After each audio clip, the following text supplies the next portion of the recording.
में पाठ दूसरा, स्थान एवं विस्तार, जो कि हम पहले पढ़ चुके हैं, आज हम इसकी समीक्षा करेंगे। आप जैसे कि देख रहे हैं, आपके सामने दो झंडे का चित्र है, दो ध्वज हैं अलग अलग देश के, जिसके बारे में हमने पढ़ लिया है। और हमारे ज्योग्राफी में आज ये इन दोनों देशों का ही हम तुलनात्मक अध्ययन ही कर रहे हैं। एक है भारत देश और दूसरा है ब्राजील देश का ध्वज। ये भारत देश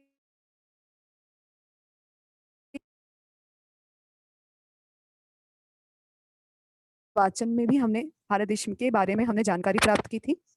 इसमें भी आज हम यही करेंगे, इसकी समीक्षा करेंगे। आप देख रहे हैं जैसे कि भारत के मानचित्र में आप देखें तो यहाँ पर जो दिशा है, जैसे अगर देखा जाए तो भारत के उत्तर दिशा में पड़ोसी देश, भारत के उत्तर दिशा के पड़ोसी देश आप पढ़ चुके हैं। फिर से हम एक बार रिवीजन ले लेते हैं। अफगानिस्तान, चीन, नेपाल और भूटान, ये भारत के उत्तर के पड़ोसी देश हैं। और जल निकाय की बात की जाए, महासागर, खाड़ी, इन और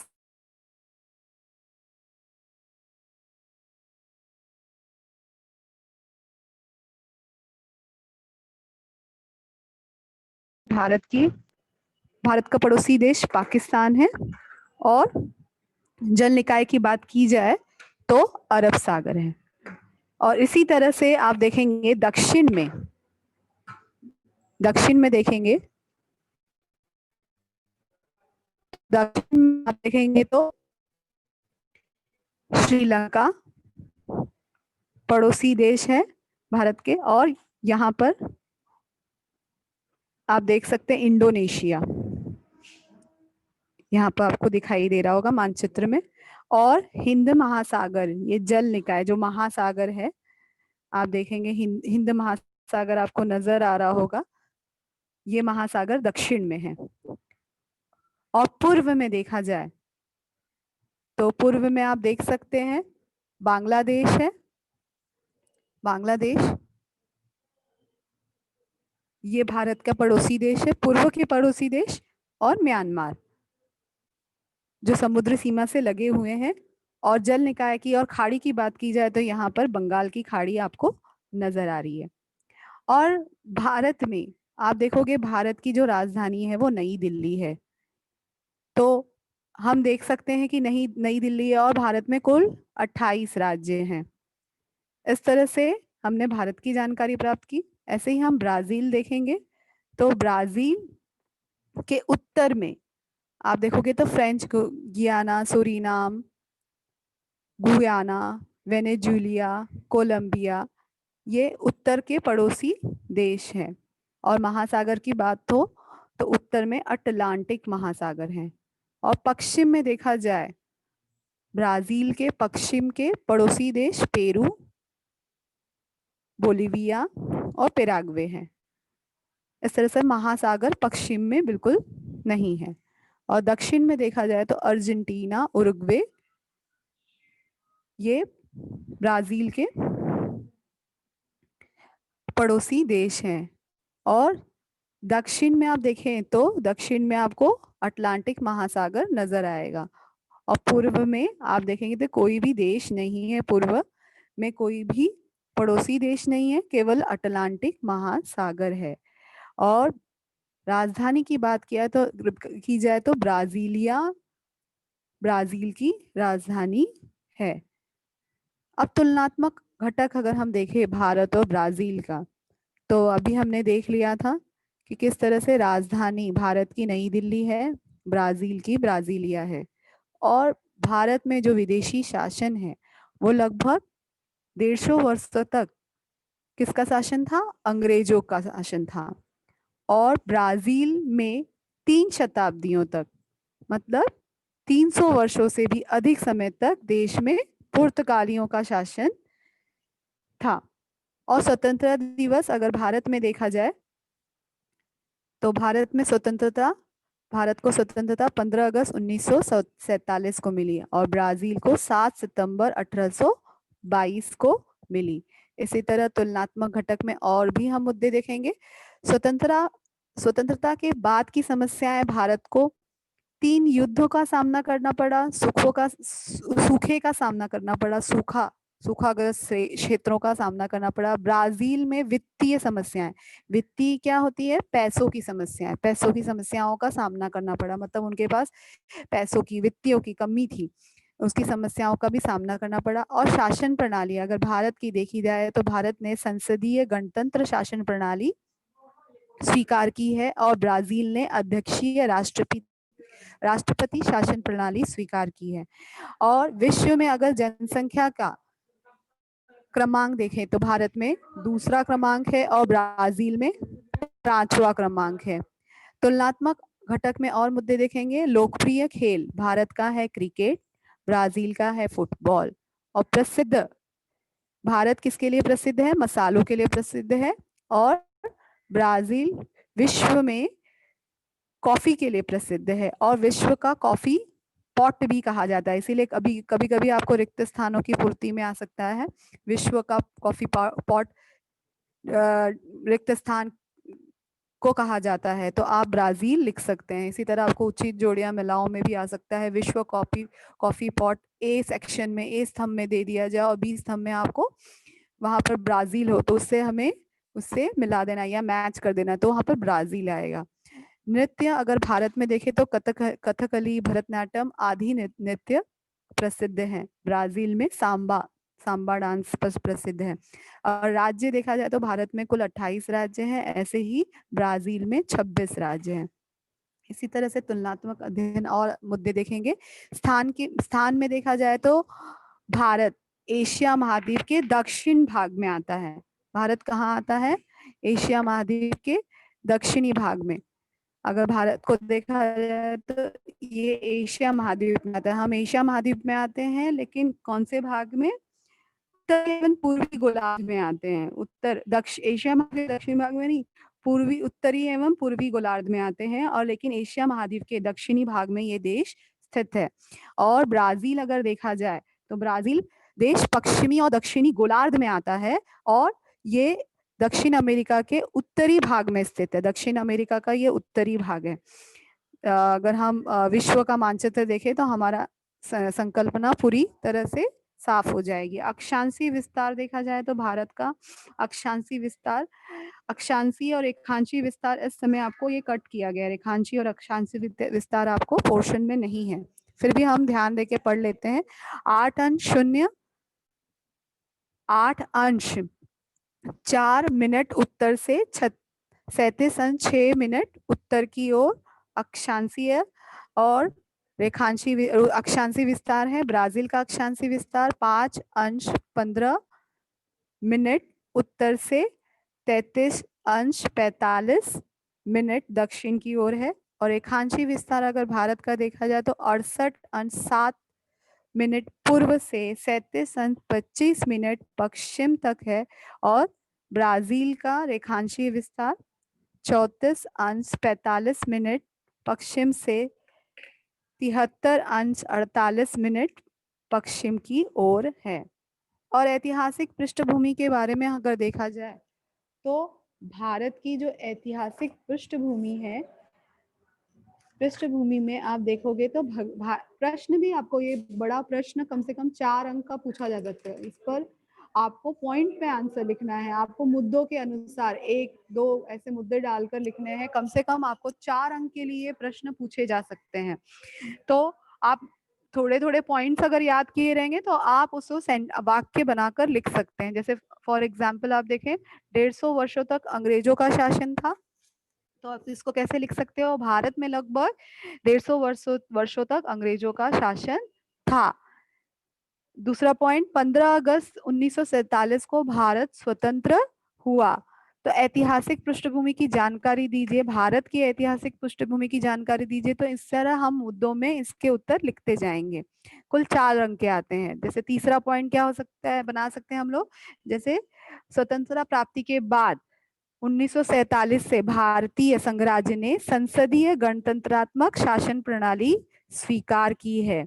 और स्वतंत्रता प्राप्ति के बाद हमने 20 वर्षों तक भारत ने कम से कम 3 युद्धों का सामना किया और 20 वर्षों के बाद उन्होंने क्या अनेक प्रांतों में बहुत सारे सूखे की, अनेक भागों में बहुत सारे सूखे की भी भयंकर स्थिति का, परिस्थितियों का सामना करना पड़ा।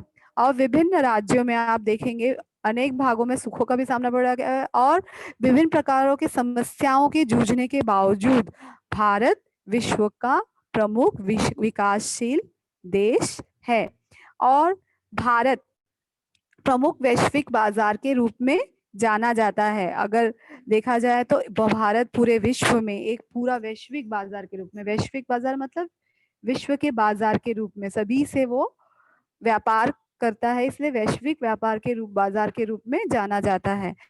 भारत विभिन्न स्तरों में आर्थिक सुधारों के कारण बाद भी भारत की आर्थिक प्रगति, सुधारों के कारण क्या हो गया है, भारत में आर्थिक तेजी आई है, बहुत सारे सुधार किए गए आर्थिक मामलों में, बहुत सारे सुधार किए गए और भारत में बहुत सारी आप आर्थिक प्रगति देख सकते हैं। अभी इस समय हम लोग प्रगति के ओर अग्रसर हो रहे हैं।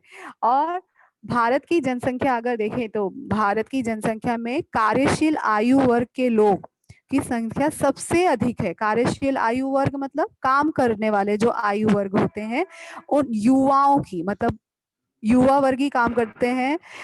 वृद्ध वृद्ध लोग और बाल बाल बच्चे, जो बच्चे होते हैं वो काम नहीं करते, इसलिए युवाओं की संख्या सबसे अधिक है आप देखेंगे तो। इसीलिए भारत को क्या कहा जाता है, युवा देश के रूप में भी जाना जाता है। एक वाक्य में भी उत्तर आ सकता है, भारत को युवा देश क्यों कहा जाता है, क्योंकि भारत में जनसंख्या में, अगर भारत की जनसंख्या में आप देखेंगे कार्यशील आयु वर्ग के लोगों की संख्या, युवाओं की संख्या सबसे अधिक है। तो एक मार्क के प्रश्न में भी ये पूछा जा सकता है। तो इसी तरह से आप देखोगे ऐतिहासिक पृष्ठभूमि ब्राजील की जानकारी दीजिए, ये भी बड़ा प्रश्न बन सकता है। तो आप देखेंगे ब्राजील कम से कम 3 शताब्दियों से भी अधिक समय तक किसके शासन में था, पुर्तगालियों के शासन के अधीन था। इस देश में आप देखोगे 7 सितंबर 1822 को, इस देश को 7 सितंबर 1822 को स्वतंत्रता प्राप्त हुई। 1930 से लेकर 1985 तक आप देखोगे ब्राजील में सैन्य शासन था। इस देश में 1985 से राष्ट्रपति नियंत्रण गणतंत्रात्मक शासन प्रणाली 1985 से लागू की गई। और 20वीं शताब्दी में ब्राजील ने अनेक प्रकार के वैश्विक वित्तीय समस्याओं का सामना, वित्तीय मतलब पैसों की समस्याओं का बहुत सारा सामना किया, लेकिन उसके बावजूद वो उभर कर आगे बढ़ा। अगर विश्व में देखा जाए ब्राजील को, तो विश्व के आर्थिक विकास में योगदान देने वाला एक देश माना जाता है और प्रमुख भविष्य में एक प्रमुख वैश्विक बाजार के रूप में ये आगे बढ़ेगा। इस दृष्टि से वर्तमान स्थिति में ब्राजील की ओर देखा जा रहा है। तो इस प्रश्नों के उत्तर भी आप पॉइंट वाइज, अगर ब्राजील की ऐतिहासिक पृष्ठभूमि आ गई तो आप पॉइंट वाइज 4 से 5 पॉइंट बनाकर लिखेंगे तो आपको बड़े प्रश्नों के उत्तर में लिखने पर आपको अच्छे अंक प्राप्त हो सकते हैं। इसी तरह से आप देखो तो भारत, आप देख सकते हैं भारत जो है हमारा, ये किसमें आता है, उत्तर और पूर्वी गोलार्ध में आता है। भारत ये पूर्णतः उत्तर और पूर्वी गोलार्ध में आता है और एशिया महाद्वीप के दक्षिण भाग में ये स्थित है। अगर स्थान विस्तार की भी बात की जाए, अक्षांशीय विस्तार में आप देखोगे 8 अंश 4 मिनट उत्तर अक्षांश से 37 अंश 6 मिनट उत्तरी अक्षांश तक है। और भारत का ये रेखांशीय विस्तार है 68 अंश 7 मिनट पूर्वी रेखांश से 97 अंश 25 मिनट पूर्वी रेखांश तक है। और आप देखोगे तो भारत के मुख्य भाग में, भारत के जो मुख्य भाग है सुदूर दक्षिण में बंगाल की खाड़ी में अंडमान निकोबार द्वीप समूह है और इन द्वीप समूह में 6 अंश 45 मिनट अक्षांश पर स्थित इंदिरा एक पॉइंट है। यहाँ पर इंदिरा एक पॉइंट है, इंदिरा पॉइंट के नाम से जाना जाता है। ये भारत के दक्षिणी छोर और भारत के मध्य में से ये जो रेखा गई है ये कर्क रेखा गई है। इसी तरह से अगर ब्राजील की बात की जाए तो ब्राजील का स्थान उत्तर और दक्षिणी पश्चिमी गोलार्ध में है और दक्षिणी महाद्वीप का, ये उत्तरी महाद्वीप है, ये दक्षिणी महाद्वीप है।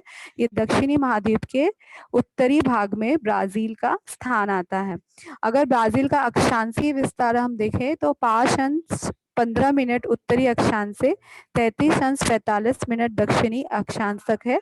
और ब्राजील का अगर रेखांशीय विस्तार देखें तो 34 अंश 45 मिनट पश्चिमी रेखांश से 73 अंश 48 मिनट पश्चिमी रेखांश तक है। और भारत, जैसे भारत पे बीच में से आप देखोगे मध्य में से कर्क रेखा गुजरी है, वैसे ही ब्राजील के उत्तरी भाग से होकर एक विषुवत रेखा जाती है और दक्षिणी भाग में क्या जाती है, मकर रेखा जाती है। ये कौन सी रेखा है, मकर रेखा। यहाँ पर बीच में से आप देखोगे एक विषुवत रेखा गई है, यहीं से विषुवत रेखा गई है और यहीं पर से आप देखोगे तो ब्राजील के दक्षिण में से होकर एक मकर रेखा गुजरती है। इसी तरह से और इस में पूछा जा सकता है कि जैसे कि सभी महाद्वीप और महासागरों के नाम बताइए। तो महाद्वीप, ये उत्तरी अमेरिका, ये आप देखोगे दक्षिणी अमेरिका, और यहाँ पर ब्राजील आ गया। ये अफ्रीका महाद्वीप, ये यूरोप महाद्वीप, ये एशिया महाद्वीप, और यहाँ पर ऑस्ट्रेलिया महाद्वीप, और आर्कटिक आप देखोगे ये प्रशांत अटलांटिक महासागर है, हिंद महासागर है, ऐसे दक्षिण महासागर है, प्रशांत महासागर है। इस तरह से हम आर्कटिक महासागर के नाम भी दिखा सकते हैं। ये दिशा सूचक के द्वारा हम बता सकते हैं। दिशा सूचक दिखाने के लिए कहा गया तो केवल हमें क्या करना है, इस तरह से हमें उत्तरी दिशा दिखानी है। इस तरह से हम उत्तर दिशा दिखा देंगे तो ये दिशा सूचक भी बन जाएगा। इस तरह से आपको प्रश्न पूछे जा सकते हैं, तो प्रश्नों के उत्तर आप मानचित्र में भी दे सकते हैं। और अभी जैसे भारत देश को अभी एक युवा देश के रूप में जाना जाता है, इसके लिए भी 3 अंक है। तो भारत में कार्यशील आयु वर्ग बहुत अधिक है, लोगों की संख्या सबसे अधिक है। और भारत में आप देखोगे जनसंख्या में लगभग 51% जनसंख्या जो है वो कार्यशील है, काम करने वाली जनसंख्या है। और भारत की जनसंख्या में अकार्यशील ज्येष्ठ नागरिक और बालक जो है वो बहुत ही कम पाए जाते हैं। तो इसी प्रश्न के उत्तर को आप बढ़ा सकते हैं, इसी एक लाइन को हम बता सकते हैं क्यों भारत में युवा देश के रूप में जाना जाता है, क्योंकि कार्यशील आयु वर्ग अधिक है, सबसे अधिक है। और जनसंख्या में लगभग 51% जनसंख्या जो है वो कार्यशील है, कार्यशील मतलब काम करने वाली है। और भारत की जनसंख्या में जो अकार्यशील है, जो ज्येष्ठ नागरिक है और बालक कन्या है, वो आयु वर्ग लोगों की संख्या के अनुसार अपेक्षा कम है। इसलिए भारत को एक युवा देश के रूप में जाना जाता है। अभी आपको हो सकता है ये भी प्रश्न पूछा जाए कि ब्राजील को विश्व कॉफी पॉट कहा जाता है, ब्राजील को विश्व का कॉफी पॉट कहा जाता है। तो अगर कॉफी उत्पादन में देखें तो ब्राजील विश्व में प्रथम क्रमांक पर है, तो हम पॉइंट वाइज लिखेंगे। और विश्व के कॉफी के उत्पादन में आप देखोगे 40% का उत्पादन जो है वो ब्राजील में किया जाता है। और ब्राजील में बड़े पैमाने पे कॉफी का निर्यात भी किया जाता है, इसलिए ब्राजील को विश्व का कॉफी पॉट कहा जाता है। इस तरह से आप प्रश्नों के उत्तर लिख सकते हैं। अब आपको ऐसे भी प्रश्न पूछे जा सकते हैं, भारत और ब्राजील दोनों देशों की ऐतिहासिक पृष्ठभूमि को बताइए। भारत और ब्राजील दोनों देशों की ऐतिहासिक पृष्ठभूमि को स्पष्ट कीजिए। तो दोनों देशों में आप ऐतिहासिक पृष्ठभूमि भारत की भी लिखेंगे, इतना अभी हम लोगों ने इसके बारे में पढ़ा, और ब्राजील की भी ऐतिहासिक पृष्ठभूमि को लिखकर आप मुद्दों में उसको स्पष्ट करेंगे। अब प्रश्न और भी पूछे जा सकते हैं, जिस छोटे प्रश्न पूछे जा सकते हैं। भारत का स्थान किस गोलार्ध में है? अगर हम देखें तो भारत का स्थान कौन से गोलार्ध में है? भारत का स्थान उत्तरी और पूर्वी गोलार्ध में। ये कौन से गोलार्ध में आता है? उत्तर और पूर्वी गोलार्ध में। और ब्राजील किस गोलार्ध में? आप देखोगे तो ब्राजील कौन से गोलार्ध में है? पश्चिम और दक्षिणी गोलार्ध में आपको ब्राजील मिलेगा। और ब्राजील से होकर कौन सी महत्वपूर्ण अक्षांश जाते हैं? आप देखोगे एक विषुवत रेखा जाती है और एक आप देखोगे मकर रेखा जाती है। तो कौन सी दो अक्षांश रेखा जाती है? अक्षांश कौन से जाते हैं? एक विषुवत अक्षांश रेखा जाती है और एक मकर रेखा जाती है। और जैसे आपको पूछ सकते हैं भारत में कुल कितने राज्य हैं, ऐसे भी प्रश्न पूछे जा सकते हैं। तो कैसे लिखेंगे? भारत में कुल कितने राज्य? अभी हमने पढ़ा कुल भारत में 28 राज्य हैं। और अगर प्रश्न पूछा जा सकता है ब्राजील में कुल कितने राज्य हैं, तो 26 राज्य हैं। तो इस तरह से आपको प्रश्न पूछे जा सकते हैं, एक वाक्य में प्रश्न पूछे जा सकते हैं। भारत, अब ये पूछा जा सकता है भारत की अधिक, आप देखेंगे तो अभी पूछा जा सकता है ब्राजील की राजधानी कौन सी है? तो ब्राजील की राजधानी क्या है? ब्राजीलिया है। और ऐसे ही पूछा जा सकता है भारत की राजधानी कौन सी है? तो भारत की राजधानी आपको नई दिल्ली है। भारत और ब्राजील ने कौन सी शासन प्रणाली स्वीकार की है? तो प्रजातांत्रिक प्रकार की शासन प्रणाली स्वीकार की है। आप देखेंगे भारत के सुदूर दक्षिण की छोर में कौन सा पॉइंट है? तो यहाँ पर आप देखोगे इंदिरा पॉइंट है। दक्षिण छोर में कौन सा पॉइंट है? इंदिरा पॉइंट है। और विश्व में आर्थिक विकास में योगदान देने वाला विश्व में प्रमुख बाजार के रूप में किसे देखा जा रहा है? ब्राजील को देखा जा रहा है। तो इस तरह से आपको प्रश्न पूछे जाएंगे तो आप प्रश्नों के उत्तर देंगे। और युवा देश किसे कहा जाता है? ब्राजील को कि भारत को? तो युवा देश भारत को कहा जाता है, क्योंकि सबसे ज्यादा आयु वर्ग के, कार्यशील आयु वर्ग के लोग भारत में हैं। तो इस तरह से आपको प्रश्न पूछेंगे तो आपको इन प्रश्नों के उत्तर लिखने हैं। तो ऐतिहासिक पृष्ठभूमि आज देख ली हम लोग ने। और क्या क्या देखा आज हम लोगों ने? आज हम लोगों ने समीक्षा की, भारत की समीक्षा की। उसके हम भारत की समीक्षा में हम लोगों ने देख लिया कि हम उनके देश कौन से हैं। यहाँ पर हमने उनके देशों के बारे में, पड़ोसी देशों के बारे में, यहाँ पर हमने सागर के बारे में, खाड़ी के बारे में, आप देखोगे दक्षिण में हिंद महासागर, इनके बारे में जानकारी प्राप्त की। ब्राजील के हम लोगों ने देख लिया, उनके पड़ोसी देशों के, उनके राज्यों के बारे में। और अटलांटिक महासागर के बारे में देख लिया हम लोगों ने। यहाँ पर तुलनात्मक घटक में हम लोगों ने देख लिया भारत की राजधानी नई दिल्ली है, वैसे ही ब्राजील की राजधानी आप देखोगे ब्राजीलिया है। विदेशी शासन में भारत 150 वर्षों तक अंग्रेजों के आधिपत्य में था, लेकिन ब्राजील अब 3 शताब्दियों से पुर्तगाली शासन के अधीन में था। और स्वतंत्रता दिवस देखा जाए तो 15 अगस्त 1947 में भारत आजाद हुआ। और ब्राजील आप देखोगे 7 सितंबर 1822 को आजाद हुआ। और स्वतंत्रता के बाद की समस्या आप देखोगे तो भारत में 3 युद्ध और सूखे का सामना करना पड़ा। ऐसे ही ब्राजील को वित्तीय समस्याओं का सामना करना पड़ा, पैसों की समस्याओं का सामना करना पड़ा। वैसे ही शासन प्रणाली देखी जाए तो भारत में संसदीय गणतंत्र शासन प्रणाली है, वैसे ही ब्राजील में भी अध्यक्षीय राष्ट्रपति शासन प्रणाली है। प्रजातांत्रिक शासन प्रणाली दोनों जगह पर है। आप देखोगे विश्व में जनसंख्या अगर देखा जाए तो भारत दूसरे क्रमांक पर है और ब्राजील 5वें क्रमांक पे है। इसी तरह से हम लोगों ने तुलनात्मक अध्ययन में देख लिया, लोकप्रिय खेल में भारत का लोकप्रिय खेल क्रिकेट है, वैसे ही ब्राजील का लोकप्रिय खेल फुटबॉल है। प्रसिद्ध मसालों के लिए प्रसिद्ध है, आप देख सकते हैं। और ब्राजील कॉफी के लिए प्रसिद्ध है, विश्व की कॉफी पॉट भी कहा जाता है। नृत्य में आप देखोगे भारत में कथकली, भरतनाट्यम आदि प्रसिद्ध है। और ब्राजील में सांबा नृत्य प्रसिद्ध है। राज्य में आप देखोगे तो भारत में कुल 28 राज्य हैं और ब्राजील में आप देखोगे तो 26 राज्य हैं। इस तरह से हमने इसकी जानकारी प्राप्त की। तुलनात्मक अध्ययन देखा जाए तो स्थान के दृष्टि से भारत एशिया महाद्वीप के दक्षिण भाग में आता है और ब्राजील दक्षिण अमेरिका के उत्तरी भाग में है। और गोलार्ध में देखा जाए तो उत्तर पूर्वी गोलार्ध में भारत और ब्राजीलिया पश्चिम और दक्षिणी गोलार्ध में है। और अक्षांशीय विस्तार में 8 अंश 4 मिनट उत्तर से 37 अंश 6 मिनट उत्तर की ओर। और ब्राजील को देखा जाए तो 5 अंश 15 मिनट उत्तर से 33 अंश 45 मिनट दक्षिण की ओर। रेखांशीय विस्तार देखा जाए तो 68 अंश 7 मिनट पूर्व से भारत, 97 अंश 25 मिनट पश्चिम की ओर और 34 अंश 45 मिनट पश्चिम से 73 अंश 48 मिनट पश्चिम की ओर है। ऐतिहासिक पृष्ठभूमि की जानकारी हमने प्राप्त कर ली, भारत की ऐतिहासिक पृष्ठभूमि की, और हमने ब्राजील के भी ऐतिहासिक पृष्ठभूमि की हमने जानकारी प्राप्त कर ली। इस तरह से हमने यहाँ पर विश्व में भी हमने यहाँ पर महासागरों और महाद्वीपों को हमने यहाँ पर दर्शा दिया।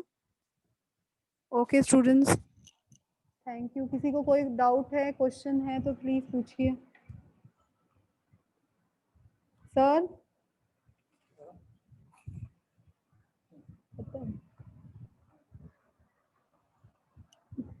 सर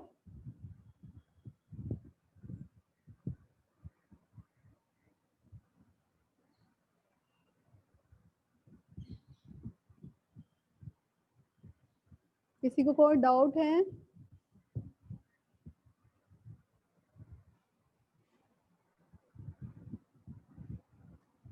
ओके सर नहीं आ रहे तो हम फिर एक बार देख लेते हैं। और क्या पूछा जा सकता है? आप देख सकते हो भौगोलिक संकल्पनाओं का उपयोग करके प्रदेश के अध्ययन से करने से कौन कौन से लाभ मिलते हैं हम लोगों को, कौन कौन से लाभ मिलते हैं अगर हम किसी प्रदेश का, अगर हम उनके संकल्पनाओं की, भौगोलिक संकल्पनाओं का भी उपयोग करते हैं तो कैसे लाभ मिलते हैं हमें। उस देश के प्राकृतिक विशेषताओं की अच्छी तरह से जानकारी मिल जाती है और बात समझ में आ जाती है कि प्रदेश के लोगों ने स्वयं को परिसर के लिए किस तरह से अनुकूल बना लिया है। और क्या समझ में आता है, संसाधनों का अति उपयोग करने से उसमें उत्पन्न होने वाली समस्याओं का आकलन होता है। और अगर हम देखें तो प्रदेशों के पर्यावरण का ह्रास रोकने के उपायों का भी हम विचार कर सकते हैं। जैसे हमने ब्राजील और भारत के बारे में देख लिया, तो हम पर्यावरण का जो नुकसान पहुंचाते हैं, जो भी प्रदेश में जो भी पर्यावरण कुछ चीजों को नुकसान पहुंचाते हैं, उसको किस तरह से उसके उपाय ढूंढे जाएंगे, उसके बारे में भी हमने विचार कर लिया। और प्रदेश के विभिन्न घटनाओं को हम क्रम के में ध्यान रखकर उसके परिवर्तन की प्रक्रिया समझाई जा सकती है। कोई भी घटनाक्रम को हम ध्यान रखेंगे और उसमें किस तरह से परिवर्तन किया जाता है और उस प्रक्रियाओं को समझाई हम जा सकते हैं।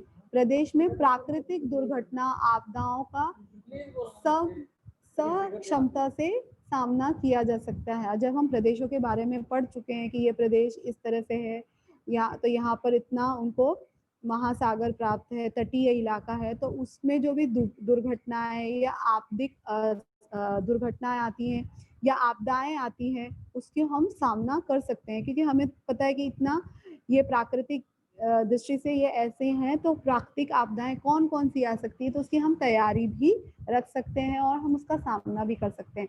प्रादेशिक असंतुलन के कारण का भी पता लगाया जा सकता है और उस आधार पर असंतुलन दूर करने के भी उपाय किए जा सकते हैं। जैसे आप प्रादेशिक असंतुलन क्या होते हैं, जैसे कि प्रदेश में असंतुलन क्यों हुआ है, क्यों ये प्रदेश को इतना नुकसान पहुंचा है, तो उसका असंतुलन क्यों हुआ, पेड़ काटने से। जैसे हम पेड़ काट देते हैं किसी भी प्रदेश का तो असंतुलन हो जाता है, पर्यावरण को नुकसान पहुंचता है।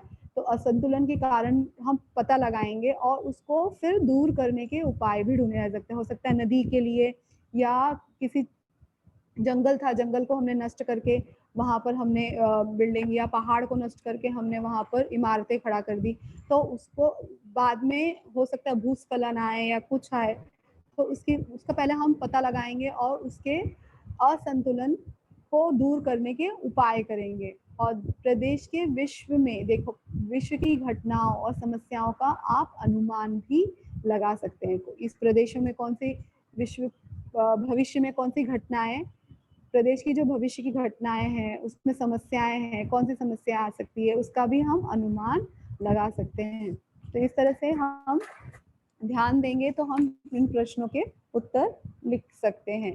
आपको और कैसे प्रश्न पूछे जा सकते हैं बच्चे लोग, जैसे यहाँ पर और प्रश्न, जैसे आपको भारत का राज्य आपको दे दिया जाएगा, भारत के राज्य, जैसे फॉर एग्जांपल मध्य प्रदेश, महाराष्ट्र, मेघालय। तो इसमें से आप देखोगे ब्राजील के अभी देखें मध्य प्रदेश, महाराष्ट्र, मेघालय और माराहन्नो, तो ऐसा करके पूछा जाए तो आपको बताना है कि देखो मध्य प्रदेश, महाराष्ट्र, मेघालय, ये सब ये भारत के राज्य हैं, मेघालय, महाराष्ट्र, लेकिन मारहानो ये वाला जो राज्य नहीं है। तो हम भिन्न घटक अगर पूछा जाएगा तो मारहानो बता देंगे कि ये भिन्न घटक है। जैसे ब्राजील के राज्य में आपको पूछा है बहिया, बिहार, पारा, आक्रे, ऐसा पूछा जाए तो आप देखोगे ब्राजील के राज्य कौन से नहीं है, उसका कौन सा भिन्न घटक है, बाहिया, बिहार, पारा, आक्रे। आप देखोगे बिहार जो है वो तो किसमें है, भारत में है, ब्राजील में नहीं है। तो बिहार ये क्या है, उसका भिन्न घटक है। तो इस तरह से हम भिन्न घटक बता सकते हैं। ऐसे ही पूछा जा सकता है भारत के राज्य के दक्षिण से उत्तर की ओर, भारत के राज्य के दक्षिण से उत्तर की ओर हमें इसे श्रृंखला में लगाना है, हमें सही संबंध बनाना है। जैसे जम्मू कश्मीर, महाराष्ट्र, केरल, कर्नाटक ऐसा दिया जाए तो हमें दक्षिण से लगाना। तो सबसे पहले जम्मू कश्मीर नहीं आएगा, सबसे पहले आप देखोगे दक्षिण में हमारा केरल है, तो केरल आएगा, इसके बाद कर्नाटक आएगा, फिर महाराष्ट्र आएगा और फिर जम्मू कश्मीर आएगा। तो इस तरह से आपको श्रृंखला पहचानने के लिए आ सकता है, सह संबंध बनाने के लिए आ सकता है। इसके 1 नंबर के प्रश्न आ सकते हैं। ब्राजील राज्य के उत्तर से दक्षिण की ओर, अब ब्राजील के राज्य से हमें उत्तर से दक्षिण के, उत्तर से उत्तर कौन सी दिशा है, ये वाली उत्तर दिशा है, ये वाली दक्षिण दिशा है। तो उत्तर से दक्षिण की ओर आप देखोगे इसमें हमें राज्य को लगाना है। जैसे पारा दे दिया गया, अमापा, साओ पाउलो, सांता कैटरीना। तो हमें उत्तर से लगाना है। तो उत्तर सबसे पहले क्या आएगा, पारा आएगा, सबसे पहले हमने पारा लिख देंगे, फिर साओ पाउलो, फिर हमारा क्या आएगा, उत्तर से आप देखोगे पारा के बाद साओ पाउलो आएगा। पहले सबसे पहले क्या आएगा, सॉरी, अमापा आएगा, फिर पारा आएगा, फिर साओ पाउलो आएगा और इसके बाद सांता कैटरीना। इस तरह से हम उसे क्या लगा सकते हैं, क्रमानुसार, श्रृंखला अनुसार हम उसे अरेंज कर सकते हैं। सही गलत प्रश्न पूछा जा सकता है। ब्राजील मुख्य रूप से दक्षिणी गोलार्ध में है। तो आप देखोगे तो ये अगर ब्राजील देखा जाए तो कौन से गोलार्ध में है, सच में मुख्य रूप से आप देखे जाएंगे तो दक्षिणी ही गोलार्ध में आता है। तो ये बिल्कुल सही कथन है। भारत के मध्य भाग में से मकर रेखा गुजरती है, अभी हम लोगों ने पढ़ा था। भारत के मध्य भाग में से कौन सी रेखा गुजरती है, बीच में से बिल्कुल कर्क रेखा गुजरती है। तो मकर रेखा तो गलत है, तो ये हम गलत बताएंगे। ये गलत नहीं, ये गलत है। सही क्या है, भारत के मध्य में से कर्क रेखा गुजरती है। इसी तरह से भारत का रेखांशीय ब्राजील का रेखांशीय विस्तार भारत से कम है। तो रेखांशीय विस्तार में आप देखोगे ब्राजील का रेखांशीय विस्तार भारत से कम है। तो भारत से कम नहीं है वो, भारत से उसका रेखांशीय विस्तार अधिक है। आप देखोगे भारत से कई गुना बड़ा है ये। इसके बाद हम देखेंगे चौथा प्रश्न, ब्राजील के उत्तर भाग में भूमध्य रेखा गुजरती है। अब ब्राजील के उत्तर भाग में आप देखोगे कौन सी रेखा गुजरती है, बिल्कुल सही, भूमध्य रेखा। उत्तरी भाग में भूमध्य रेखा गुजरती है। ये भूमध्य रेखा यहाँ पर 0 अंश पे आप देखोगे तो भूमध्य रेखा, ये विषुवत रेखा भी कहा जाता है इसे ही, ये भूमध्य रेखा गुजरती है, बिल्कुल सही है। इस तरह से भारत के दक्षिण पूर्व में पाकिस्तान है। आप देखेंगे भारत के कौन से भाग में पाकिस्तान है, ऐसा प्रश्न क्या पूछा जा सकता है। भारत के दक्षिण पूर्व में पाकिस्तान है। आप देखो दिशा मैंने आपको बताई हुई है किस तरह से, ये उत्तर दिशा है। तो अगर आप देखोगे, अगर आप देखेंगे तो ये कौन सी दिशा है, उत्तर दिशा है। तो अगर उत्तर दिशा में पाकिस्तान, ये कौन सी दिशा में आता है, पश्चिम दिशा में, और पूर्व पश्चिम में पाकिस्तान आता है हमारा, और उत्तर में आप देखोगे जम्मू कश्मीर और उसके ऊपर अफगानिस्तान, चीन, ये सब उत्तर दिशा में आ रहा है। तो पाकिस्तान, आपको प्रश्न क्या पूछा गया, भारत के दक्षिण पूर्व में पाकिस्तान है। तो बिल्कुल दक्षिण पूर्व में आपको ये नजर नहीं आ रहा है, ये पाकिस्तान पश्चिमी भाग में है। तो ये कथन गलत है। भारत के दक्षिण भाग को प्रायद्वीप कहते हैं। भारत के दक्षिणी भाग को आप प्रायद्वीप कहते हैं। तो बिल्कुल सही है दक्षिणी भाग को। ये देखो, ये जो दक्षिणी भाग है इसे क्या कहा जाता है, प्रायद्वीप कहा जाता है। तो ये बिल्कुल सही कथन है हमारा। और लगभग 150 वर्षों तक ब्राजील पुर्तगालियों के शासन के अधीन था। आप देखोगे 150 वर्षों तक नहीं था, 300 वर्षों तक था। ब्राजील, अभी हमने जानकारी प्राप्त की है कितने वर्षों तक था, 3 शताब्दियों तक, मतलब 300 वर्षों तक ब्राजील पुर्तगालियों के शासन के अधीन था। तो ये कथन हमारा बिल्कुल गलत है। ऐसा भी प्रश्न पूछा जा सकता है, भारत कम कम 150 वर्षों तक भारत अंग्रेजों के आधिपत्य में था। बिल्कुल ये सही कथन है। तो एक वाक्य में भी उत्तर आप लिख सकते हैं। इस तरह से आपको प्रश्न पूछे जा सकते हैं। तो आज हम लोगों ने तुलनात्मक अध्ययन किया भारत और ब्राजील का। ऐतिहासिक पृष्ठभूमि हमने भारत और ब्राजील की देख ली, और हमने ये विश्व के मानचित्र में भी हमने महाद्वीपों और महासागरों का नाम देख लिया हमने। Okay, thank you students. Sir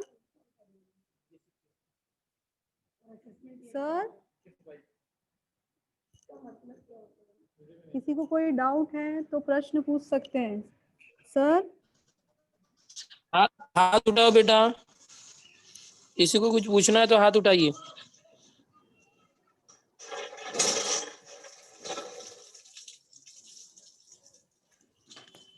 हाथ उठाओ किसी को कुछ पूछना है तो। हाँ, Maqsood Ansari, good morning mic sir. चालू करो, बोलो। सर एक क्वेश्चन था सर। मैडम से हाँ पूछिए। हाँ, मैडम से। बोलिए बोलिए। कि मैम ये अपना जो सब्जेक्ट है ना, हाँ भूगोल, हाँ हाँ मैम तो इसमें जो वो जैसे नक्शा हो गया भारत का, हाँ ब्राजील, हाँ हाँ तो हाँ। मैम परीक्षा में ज्यादा करके इंडिया के यानी जो हमारा जो महाराष्ट्र का पेपर होता है तो ज्यादा करके ब्राजीली के भारत बारे का। में किया जाता है। क्या हुआ? भारत क्या पूछ रहे हैं? मैम जब परीक्षा होता है ना, हम्म यानी क्वेश्चंस आते हैं, तो हम्म ब्राजील हम्म। और भारत के बारे में ज्यादा क्यों, यानी कोई और दो देश के बारे में क्यों नहीं, सिर्फ ब्राजीली के बारे में क्यों?